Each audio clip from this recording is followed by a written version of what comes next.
The following is an interview with Brendan Keegan. Brendan is a 6-time CEO who has successfully led multiple companies through liquidity exits with an average enterprise value increase of 750% and has raised over $10 billion in capital while leading over 250,000 people globally. Most impressively, in his 5th exit, Brendan took a 56-year-old company from $500 million in revenue to $2.5 billion in a $1.5 billion exit in under 5 years. All organic growth, no M&A. Brendan has been named the world's most innovative CEO and is a 2-time best-selling author, but what makes this conversation unique is his industry-agnostic approach to transformation. Having successfully led exits across completely different industries by mastering what he calls the 7 pillars of transformation, the key questions we focus on in this episode are: how do you 12X a company's value completely organically in under 5 years? How do you build a leadership team and culture that can handle hyper-growth? When should you use M&A versus organic growth as your expansion strategy? Without further ado, let's dive into the interview.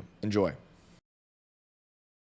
All right, Brendan, welcome to the podcast. The first question I want to immediately dive into is you've exited 5 companies. I want to walk through your first ever exit. And as you look back, what were some of the mistakes you made? And yeah, just give us a rundown there.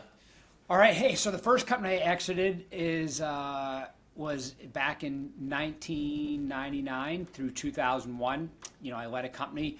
The tech bubble had burst. So valuations had seen an all-time high, kind of, you could say bloated highs, and then it came back down. So, I think the first probably mistake that I made was not managing expectations well. And part of that, I could argue, was my fault. Part of it was environmental, and that valuations had, gone up so much that, when they came back down, I'm not sure people around me had managed the expectations as well. But as the CEO, that was my job. So that would be the first thing. The second thing that, as I look back, that I didn't do as well in the first versus, say, the 5th, was I really started exit planning the year we were going to exit. So I kind of ran the company. We decided as a board, we were venture capital backed. Of my 5, 1 was VC backed, 4 were private equity backed. And when we made that decision, it was like, okay, now we're going to go. And I look back now saying, 2 years before selling, I probably would have done some things to prepare the company for sale that, with just a year timeline. So those would probably be the 2 biggest mistakes I could call out. Little minor mistakes were, having not gone through the process. I think as you go through, on a personal front, you just recognize how to handle your emotions better because there's ups and downs. One thing I tell everybody, every time you exit, the deal falls apart at some point. Every single one of them falls apart. And I think the first time it falls apart, you feel like it fell apart because of you. By the 5th time, you're like, okay, guys, it's going smooth, but I'm telling you, it's going to fall apart sometime in the next 60 days. And inevitably when it does, you go, there it is. So I think emotionally, in the first one, you're so invested in it. Anything that doesn't go perfectly well, you really personalize versus, and by the way, when they come back after diligence and say, oh, we're taking X millions of dollars off your company valuation, you take that personally. By your 5th time, you're like, no, that's part of the game. It's like somebody who loves your house, buys your house, they have to have your house, the inspector comes in and all of a sudden you need 17 new things in your house. And you're like, that's just the game. So those would be the biggest lessons, professionally. And then, personally is just remember don't make it as personal. Don't be as emotional. And the other side's trying to do best for them. Definitely. When you think back to that first company, you mentioned deciding to exit and then a year later, that was kind of the timeline. I guess what were the key reasons that walk me through what that business looked like? Why did you guys want to exit? How did you guys come to that decision and why was it that timeline? Yeah. So that's where, so my first CEO role, was in a turnaround, which was good because my mentor said, Brendan, this is a perfect one for you. If it fails, it's not your fault. It was already in bad shape. If it succeeds, you can be a CEO. I'm not sure that was the best advice, but it was pretty sound at the time. So the company had a big valuation, did very poorly, and so at that point the investors weren't getting their money out. I spent 2 years turning the company around, getting it in the positive direction, And when we kind of did our annual valuation and saw, hey, everybody can get their money out, the investors at that point in 2001, that was viewed as very successful because they put a lot of money in at higher valuations. So once we saw that they get their money out, the venture capital people said, hey, these are in funds in our portfolio where we would like to exit. If this had been, say, a family-owned business, or if this had been more entrepreneur-owned, you probably would have said, let's wait 2 years and build it up to get a better valuation. At this point in time, in Silicon Valley, a lot of venture capital firms were interested in getting their money back because they had a number of companies they didn't get their money back. Mm-hmm. So once we saw that we were above water, a term commonly used, in Silicon Valley, once it was above water, it was like, okay, we're good. Let's get it back. So I would argue that it was really the equity holders' decision more so than an operational decision. Coming into a turnaround as like a first-time CEO, what was that like? What was your background prior to taking over a business that was a turnaround situation? Yeah, what are some lessons you learned? So fortunately, I started in technology. I started as a programmer. I then went into operations. I had then gone into sales.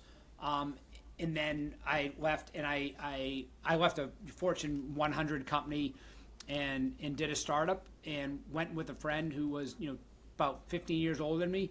And I think this was a really smart decision because I had opportunities to go take a CEO role, but I said, you know what, I don't want to go take a first-time CEO role having not really been in a smaller company. So I went in as the number 2. So I got to really sit in the number 2 seat. And it's sort of like when you're the backup quarterback, you really get to see what it's like to be the quarterback without being on the field, without your name getting called when you throw an interception. So I think that was really wise on my side. I'd like to say that, I was smart. I'm not sure I was as smart at doing it at the time. But I went as number 2, and we sold that company. But I don't really count that as an exit for me, where I wasn't the CEO. But I got to learn a lot sitting in the second seat. So taking over as a first-time CEO, I felt as though, okay, the only functions in a company that I really don't know how to run is HR or in finance. I had never had an HR role. I had never had a finance role. But I had a sales role, a technology role, an operations role. So I felt pretty well equipped. And I really dug in and wanted to become knowledgeable on HR and finance. And I think something that I did that, looking back, I could say was a really good decision is I was very vulnerable with our head of HR and our head of finance at saying, this is a function I don't know. I want you to teach me this function. So when we every September, renew the benefits program, instead of saying to the head of HR, hey, yeah, just renew the benefits however you want to do it, it's up to you. I said, I actually want to be part of the benefits process. And I remember them looking at me like, you want to be part of it? I go, I didn't say I want to be part of it. I didn't want to make the decision, but I want to be part of the process. I want to understand benefits because as I lead companies, benefits are a really big thing. So I learned HR and finance, and I'm glad I did that because throughout my career, I think having domain knowledge in every function really helped me be a better leader. It also let me have empathy at different times for the leaders, and it also let me kind of push leaders. So it was a turnaround. The one really good thing that allowed me, I think, to excel in this role, it was in a domain that I understood. And it was in a domain on how do you motivate employees, how do you incent employees, how do you run sales teams. So I think I could pull from some of my own domain expertise. But I'd be lying to you if I didn't tell you there was some mornings when I was in the gym going, what the heck am I going to do today? Because you didn't know. But I think having the humility to say, what the heck am I going to do today is important, as opposed to maybe having a little arrogance on, oh, I know what I'm doing. Because there are definitely times I didn't know what I was doing. Something you spoke about earlier was being exit ready, and you would have been more exit ready 2 years prior to the actual exit. That might be hard for CEOs and just people who own companies to even think about, because 2 years to them might feel like quite a long way away. What are some of the things that you would be preparing for 2 years prior, 3 years prior in general? Yeah, so I've actually done that, in each of my companies since is I've actually said, okay, let's talk openly. When do we think we want to exit? So I'll take my fifth job. I happened to be on the board, and I said, okay, guys, when do we want to exit? And they said 7 years. I said, okay, we want to exit in 7 years. What do we want the company to be worth in 7 years? We want the company to be worth $200 million in 7 years.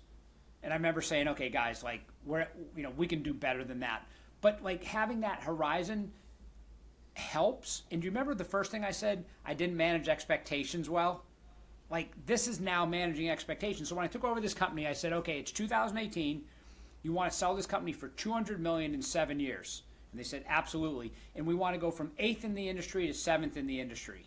So great. So once you have that parameters, you can start to say, all right, how do we do that? And then after having done it, and to get acquired, one of the most important things is what's your multiple going to be. So in my fifth company, when I went in, I said, okay, if we're seen as a leasing finance company, our multiple is 4, 5, or 6. If we're seen as a technology-enabled business that also does leasing, we'll get a 9, 10, 11, 12 times valuation. So you can then say, but right now, if I look at my P&L, I look at my income statement, I'm a leasing company. Well, in that case, you have 7 years to say, how do I build my P&L to look more like and to become a technology services oriented company? So I think if you can go in with the framework of, when, and by the way, somebody could say not 7 years, somebody could say 5 to 10 years. Great, you know that time horizon. And notice, I get that expectation of what do we want to sell for. So I recently invested in a company, and before investing, I said, guys, what is our exit plan, and what do we hope to achieve with it? And it's okay, we have a time horizon, and we have a valuation. On both of those, I think both of those we can exceed. So, so let's use the example on the fifth one, just as kind of bookends of the 5. In the fifth one, as we went from $500 million in top line and $9 million in bottom line, as we transformed that business and made it more service oriented and expanded the multiple, we actually drove the company to $2.5 billion top line and $186 million bottom line. And we didn't quite get to 10 times valuation, but we got close, and we sold for just under $1.5 billion. That was really orchestrated. How do we get there? Mm-hmm. And you literally would wake up day after day making decisions on, when you price something, how do we say, you know what, we're going to give somebody a lower leasing rate, but we're going to charge them more for our services. So if you're the client, you would look at it and say, okay, you're charging me $100, but you only want to charge me $50 for the lease and $50 for these services. That's fine. And you, as a client, oftentimes wouldn't care if I charged you $80 for the lease and $20 for the services. But as we transformed more into a services business and a technology business, it drove our valuation. And keep in mind, when I joined January 2018, the goal of the owner was, could we sell for $200 million? The company was worth $125. And in their view is, it took us 56 years to get to $125 million. Can we get to $200 million in 7? And, we got to just under $1.5 billion. Wow. Yeah, that's quite the discrepancy there. I guess if their goal was the 200 million, how were you able to come in and as you mentioned, kind of manage expectations and shift the expectation to shoot higher? Was that really important in the process of actually even, making that in the realm of possibility of being able to, I guess, 12X the company over that timeline? Yeah, so a couple things that I'd say is, when I joined, I had said, hey guys, I'm not joining to make this a $200 million company. I'll join to make it a $500 million valuation, only because at $200 million, hey, there's not enough in it for me, because I don't participate in the first 125, because that's where it is. So I came into 500, and they were like, hey, okay, superhero, you go ahead and do that. If you can get it to 500, we don't see how, we as owners got it to 125 and 56, and we don't see how you're going to, in some superhuman way, get it to 500. But here's what I'll tell you, and this is going to resonate with some of your listeners and maybe offend a few others.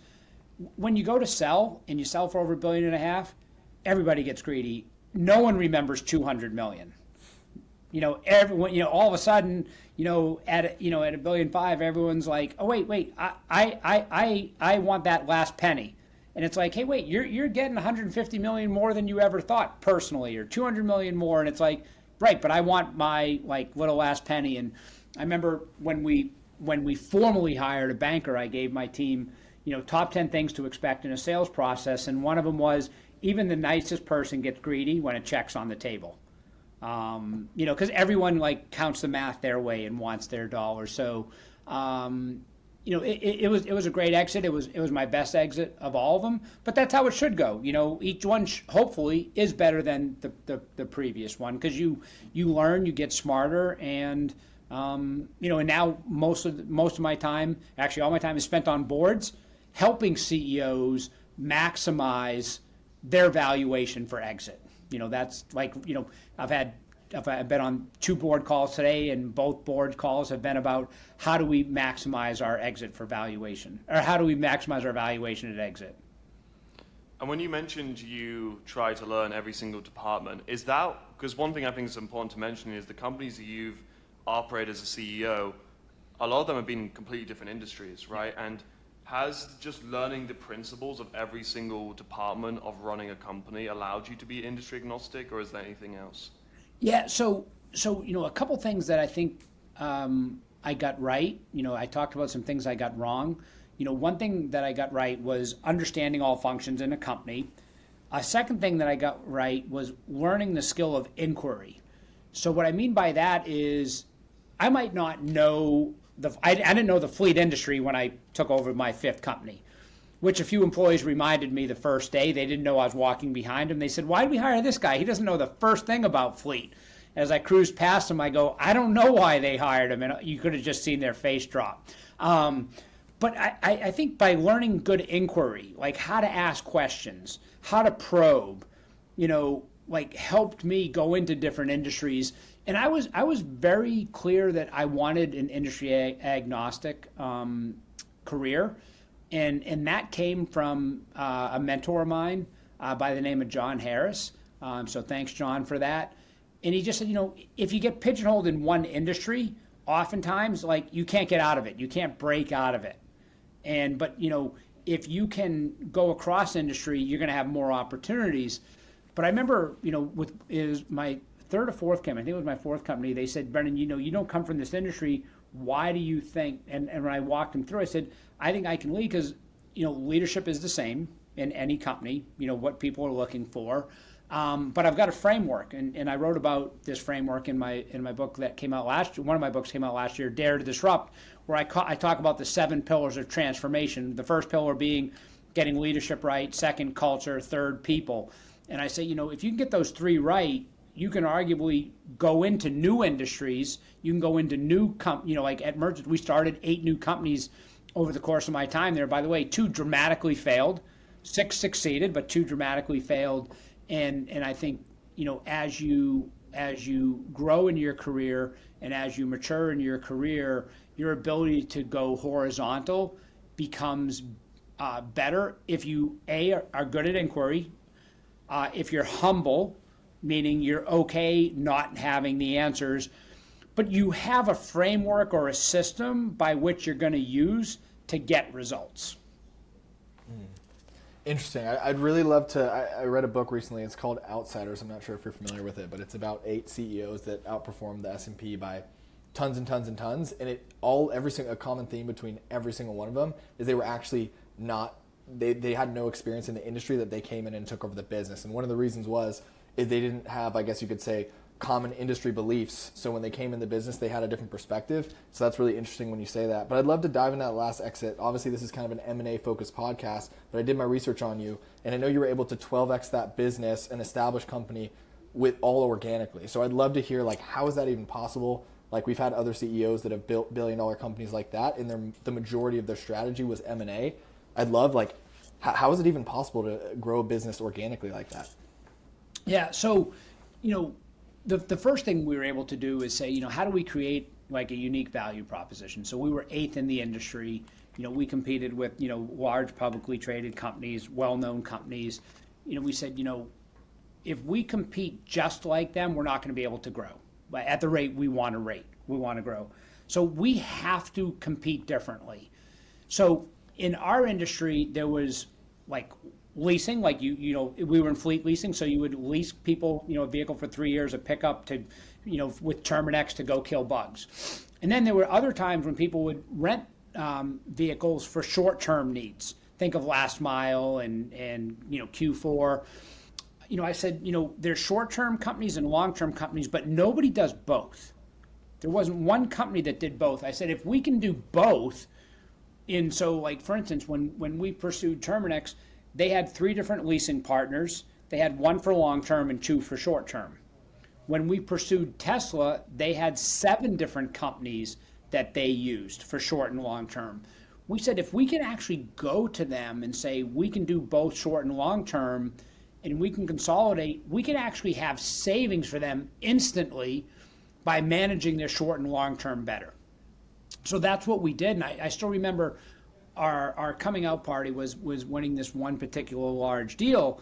And I remember we go in, it's us and 3 people, and the head of procurement, when we get to the door, said, Brendan, can I get a few minutes alone with you? And I said, absolutely.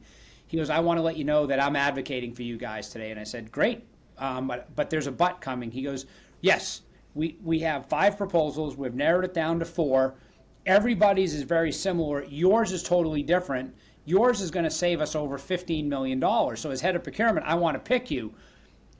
But you're the smallest of them all. And how come, you have a totally different approach? Tell me why I should trust your approach. And I said, this is an easy question. Nobody can do what I do. Nobody does short and long term. So they're not going to offer you what we did. We won that deal, and that kind of put us significantly on the map, at larger deals. But if you want to grow much faster than your industry, our industry was growing 3 to 5%, and we obviously grew much faster. You have to create something unique, and then you have to tell your story in a unique way. And we did that. Now, we also put a strategy in place where we said we want to start some new businesses within the company. We want to become more technology focused, more services focused. We want to pursue large clients. A lot of my background is enterprise level clients, the Amazons, the UPSs, the FedExes, the Teslas, the Terminex of the world. The company that I went to had none of those types of clients. They never pursued large clients. So when you win a Tesla and you win an Amazon and you win a UPS and a FedEx, they're just naturally much, much bigger than what we had previously pursued. But it put a lot of strain on the company because these clients had much bigger expectations on our delivery and operations team than we previously had. So, and even when we changed the branding of the company, above the letters, we had these 2 boxes. We said we constantly have to think outside the box, a very common term used. We have to be innovative, because if we're not, then we're not going to be interesting for these large companies to pick us. That saying of no one gets fired for hiring IBM. No one gets fired in the fleet industry for picking Element, the largest company, the former GE Capital. So we created a unique value proposition, and then we were very loud in marketing at telling the world that we were different. I'm super curious, just because, a lot of people talk about being different, but when you're stepping into a new company, because you've done it over 5 times now, how do you, tactically be contrarian in that industry? Because it's so easy just to fall for, the default and what competitors are doing. How do you, what are the inputs you're getting, and how are you approaching and even thinking about being different in order to enable faster growth? Yeah, so I want to go back to a comment you made about outsiders. So, in Dare Disrupt, I talk about leadership. I build my leadership team, so not just who reports to me, but the leaders in the company, under a premise of a third, a third, a third. I want a third of the leaders that have institutional knowledge that grew up in the company. I want a third of the leaders that come from my biggest and toughest competitors. So when we were competing on a Terminex, I want somebody who's when I was at Element or I was at ARI or I was at one of the big companies, here's how we did it. I want that industry external validation of somebody who's done bigger, different things than us.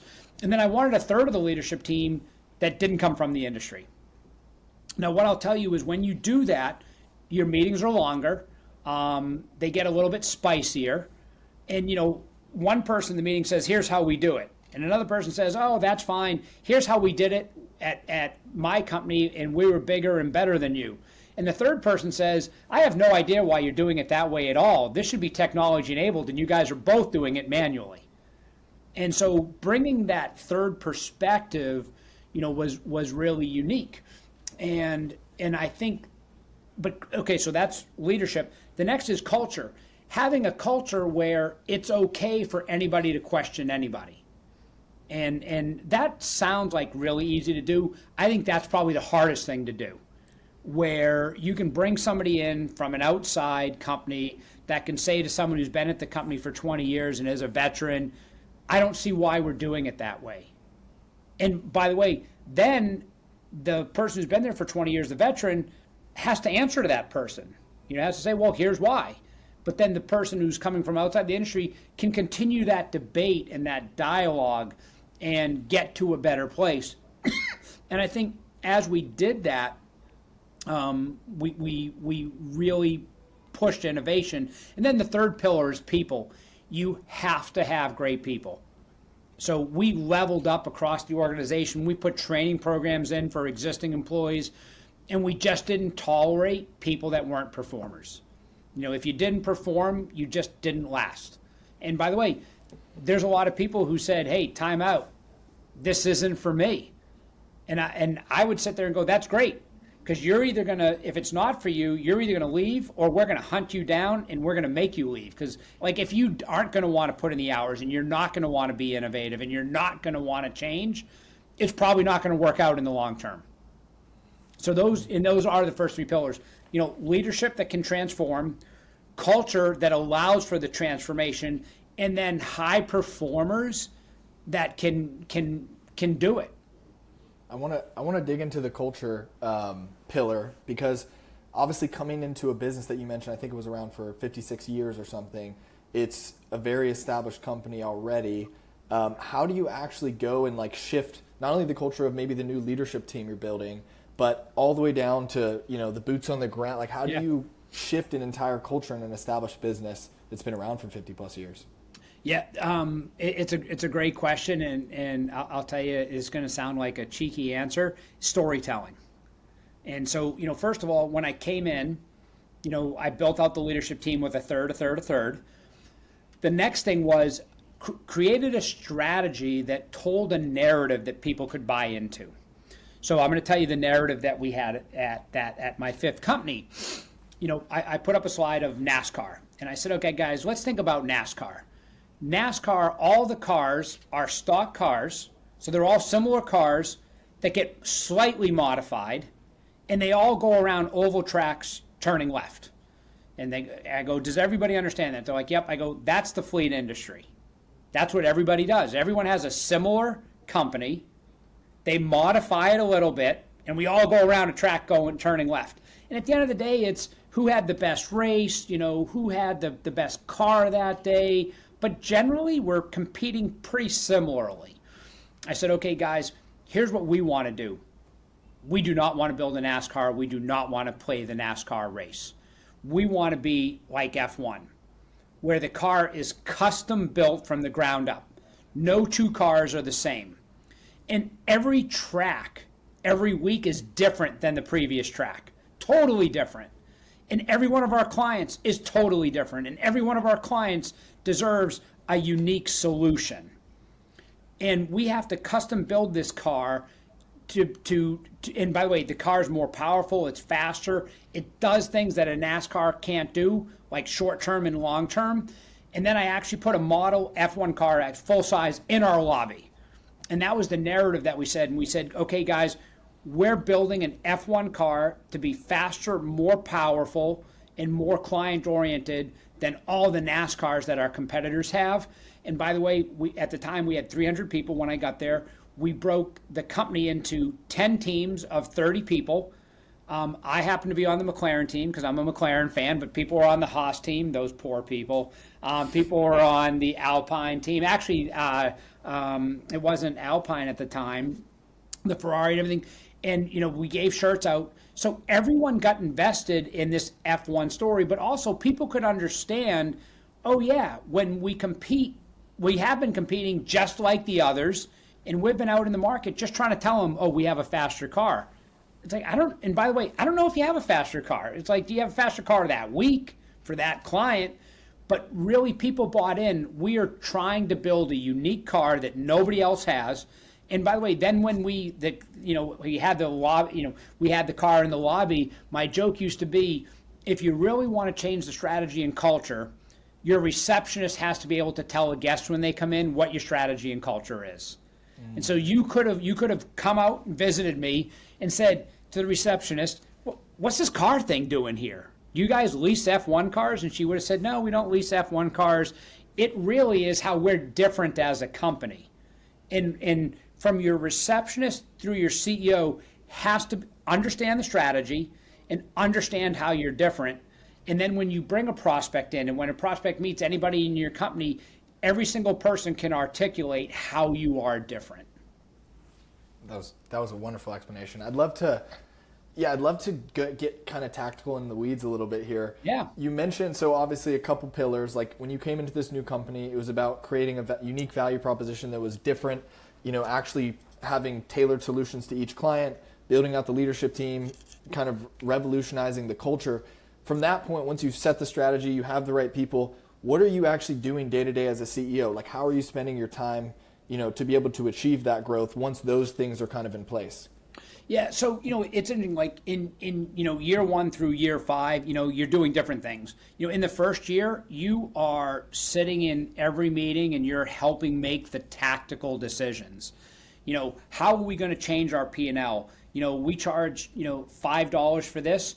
In the future, we're going to charge $15 for it, but we're going to knock 5 bips off of their leasing price. So you're literally helping drive very tactical decisions because you need to get those implemented. And that's a real example, but in year 3, I'm not sitting in that meeting anymore. Because now we've changed how we're building the business. In year 1, you're really gauging who are the right people. If this company is going to go from driving 160 miles an hour to 200, who can drive 200? Because you're gonna leave some employees behind, and you have to be part of the team that can help ferret out who are the new leaders in the organization and who are some people who are going to be left behind, and who can learn to drive 200 miles an hour. You're also in those meetings when people are saying, oh, don't know if we can do that. Don't know, we can't do that. Let's run a pilot next month. And you're going, no, let's run a pilot tomorrow. You're some of the energy that's driving that culture. So I would say in year 1, you're extremely tactical in when I say the day-to-day, you're in the minute-by-minute decisions. And not that you're a micromanager, you're a tone setter. Like when somebody says, oh, let's do this, and you say, no, let's try for something better, something higher. Someone says, let's get to 8, and you go, no, the bar's 10. You're setting the tone in that meeting that, hey, we're going in a new direction. I can give you examples of, I'm in my 3rd or 4th year, and I got people saying, oh, Brendan, I'm sorry, I should have invited you to that meeting. I know, like, last year you were in it. I said, no, I'm good. And they're like, oh, okay. And they go, well, didn't you want to be in it? I said, I wish I would have loved to have been in it. But now I needed to be in that in year 3. I don't need to be in that meeting in year 4. Like, we got enough people that know how to do that. Also, it's a bigger company. You're a $2 billion company. You're very different than a $500 million company. You now have Amazon and FedEx and UPS and Tesla and Terminix. You got to, those are clients that are demanding more time, if you will, from the CEO than, 4 years earlier, 3 years earlier, when you didn't have those level clients. So you really, in my opinion, if you're trying to do a transformation, you got to be hands-on. And, we set our goal of selling in 7 years. We actually sold in 4.5. And some of that was we had such good growth and such good metrics that we could far exceed any expectations that anybody had and just do it on an earlier time frame. That makes sense. Well, one of the pillars in your book is emotional intelligence, EQ. How important is that in leading people and managing, especially a $2 billion company when you have different characters, different leaders? How important is that character trait? Yeah, what I'd tell you, and I'm gonna say this. Anyone listening to this, what I'm gonna tell you is you have the IQ at the current moment to achieve probably whatever you want to achieve. And by the way, your IQ at whatever age you're at, if you're 20 or you're 60 and you're listening to this, your IQ is really going to go up incrementally. Your experience is going to go up, but your IQ is going to go up incrementally. And if you're taking the time to listen to this, you're curious enough about being successful that you've got the IQ. I would argue, more than 50% of people listening to this don't have the EQ to optimize where you want to go with your career or your company. So I think, and by the way, EQ was a journey for me. I would say I had average to slightly below average EQ at 25, 26, 27. I was so focused on my goals and my team's goals. I always wasn't focused on the overall company goals. And if we didn't get along well, I wasn't as patient with you. I would say at 26, 27, I was probably aggressive and not assertive. And now as I've matured, by the way, if I have some friends listening to it, they'd be like, oh man, you're still pretty assertive. I'd say assertive, but I'm not aggressive. In the sense that, aggressive is kind of pushing somebody uncomfortably versus pushing them to be uncomfortable. So EQ is so important. And I know it was a 20-year journey for me. And I would argue that, think of COVID. During COVID, our EQ got tested. Because all of a sudden you're like, what's our remote policy? We don't have one. Well, what do we think it should be? And by the way, you couldn't take any playbook off the shelf, and what worked for your friend's company didn't necessarily work for you because you were in different businesses. And so I think, and by the way, as the world has changed, and the world's changed, in 2025 versus say 2020, we are much more empathetic.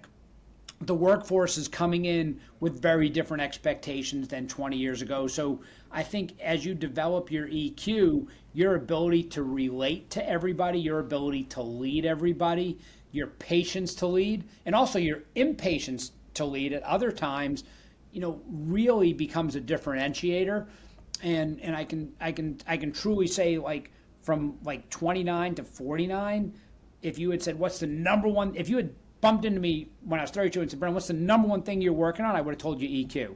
When I was 35, it was EQ. When I was 30, and I was probably in my mid 40s when I say I think I'm there on the EQ journey. I'm still trying to improve, but I think I've got there. And it wasn't like I read a book, took a course, and said, okay, I've got EQ now. I think it's something that you have to constantly try to grow. Definitely. I'd love to kind of wrap. I know we focused heavily on the fifth exit, so Sure. I'd love to kind of package that up. I think we mentioned a few different key things when you came into the business, changing the offering, getting better people, building the leadership team, the culture, all that stuff. What are kind of when you guys mapped out, hey, we want to, I guess, go for this $500 million exit, what is the checklist or the non-negotiable things that need to happen outside of those core, I guess, growth levers that you pulled in order to actually position yourself for the exit? Or how are you thinking about when you're advising other entrepreneurs when they're deciding on an exit and a timeline? What's kind of your framework for putting things in place? Yeah, so the first is I go back to managing those expectations. So, right now I'm on a board of a company and we've got a target date. We want to sell in 2030. And people say, okay, here's what we want to sell for. So I say, well, let's back into it. What does our balance sheet income statement need to look like in 5 years? What's our revenue need to be? What's our EBITDA need to be? And so, by the way, what's our multiple? So all of a sudden you do that and you say, okay, by the way, now I'm going to use fake numbers. So we're 10 million now, we need to be 50 million. Okay, great. How are we going to grow 40 million in 5 years? And then you say, okay, we're probably not going to grow 40 million. Okay, then if we're 30 million, how do we become more profitable? Do we need to go into new offerings? Do we need to develop higher profitability? So the first thing is you kind of say, I always say, start with the end in mind. So what's your end state? What do you want to look? Go build. You can mock up a P&L without all these things, like top line, gross margin, net income, EBITDA.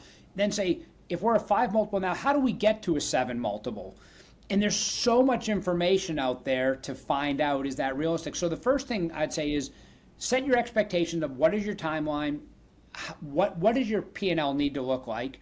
And then, by the way, I'm going to use an example with a different company. I'm on a different board right now where our number one client, who is awesome, is 70% of our revenue. So what I remind the company of all the time is that's awesome. However, our valuation is going to get cut significantly when we go to exit due to client risk. Someone's going to say, okay, your valuation should be 100 million, but I'm going to take 20 million off because you don't have enough diversification, you have client risk. So with that company, what I've suggested is, why don't we do some small acquisitions and get that client concentration down in the 35 to 40% range. So, but and we debated, do we do it organically or inorganically? And by doing it through M&A, we're able to accelerate that diversification versus building it organically over the next number of years. But that's a real example. And I remember the COO kind of having a negative reaction when I said, we're going to probably take a $20 million hit on our valuation at exit. And they said, why? They're a great client. I said, it's just risk. It's just risk to the buying company. And by the way, one of the companies I sold, we had a client that was 50% of our revenue. By the way, it happened to be Dell, so it was a great client. And you're sitting there saying, it's Dell, they're great, it's not going to shrink, it's not going to go away, they pay on time. Every buyer said the same thing, boy, that's a big risk. And then they price accordingly. And this being an M&A topic, M&A people come in with ways to take your valuation down. No, they aren't thinking of, boy, how do I overpay for this company? Right. If your company's worth 100 million, the next thing they say is, oh, you got some client concentration, I'm going to take 5 off. Oh, you've got some messy things over here, I'm going to take 3 off. Oh, I didn't like this diligence, I'm going to take 2 off. They aren't sitting there saying, oh, how do I pay 105, 110, 120? By the way, that's your investment banker's job to get a competitive process where it's moving north. But like that, the revenue diversification is a real example. The what do we want our P&L to look like? Real example as you look further out. You mentioned one thing. You mentioned with that company where they have high client risk, potentially doing some smaller acquisitions and adding M&A into the growth strategy. What's your thought process and decision-making process as a CEO in when to actually incorporate M&A versus just grow organically? Yeah, well, there's different reasons for doing M&A. There's growth, like consolidation, where you say, okay, here I'm a snack food company. I got some Cheez-Its here. I want to continue to grow my snacks. So you go buy the next Cheez-It company. Then there's geographic expansion. I'm located in the U.S. I want to go into Canada. I want to go into Mexico. I want to go into Europe. So now you're saying, okay, it would be easier to buy a UK company to grow internationally than it would be to go over there. A third type of acquisition that I've done is for capabilities. You're looking for a very specific capability, and you have do we build it or do we buy it? So, you say, okay, I've got a Cheez-It company, I really want to go into drinks. And you say, okay, well, we can go build in a manufacturing facility and go into drinks. Or do we just go buy a drink company that's already got that in place? And, and so I think there's different reasons to do acquisitions. Sometimes they aren't necessarily for growth. I know when I've gone into new countries, I've almost always acquired a small company in that new country. Why? Because they have it set up. They know the local rules. I've got local people running it. And I did it for growth, but I didn't go buy, a $50 million company. I went and bought a $2, $3, $4 million company in the UK or in Canada. And then once I put my team in and my clients in, we could then grow it. But I knew if I just took, hey, I'm going to go take one of my US guys, I'm going to go ship them over to the UK and go start a company, that's much more challenging. You got to set the company up, and you don't have some of the local knowledge. So there's different reasons to do M&A. Ultimately, it's all trying to grow your company. That's what you're trying to do. But there's ones that are for scale. I'm going to buy the next snack food company in scale. There's the geographic, and then there's the capabilities. I'm just trying to build a new capability, and it's much easier to acquire that capability. I'm curious, in the capability context, if you're going after a firm that you're trying to acquire for a specific function, I'm just assuming here, so correct me if I'm wrong, but maybe that firm is not necessarily a motivated seller. How are you approaching one of those companies to go acquire a capability and actually, approaching them in that conversation to go buy their business?